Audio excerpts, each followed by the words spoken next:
আমার বাড়ি চৌধুরীহাট।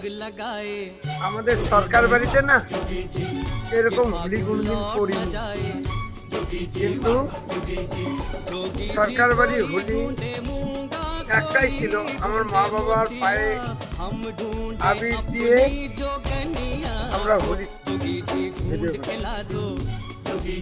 আজকের দিনটাকে মনের খাতায় লিখে রাখবে।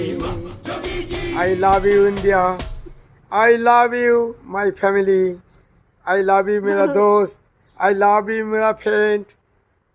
সুস্বাগতম। আজকের দিনটাকে মনের খাতায় লিখে রাখবে, যদি কোনোদিন চলে যায় আজকের দিনটা সবাই মনে রাখবে। Happy Holi. I love you India, I love you my family, I love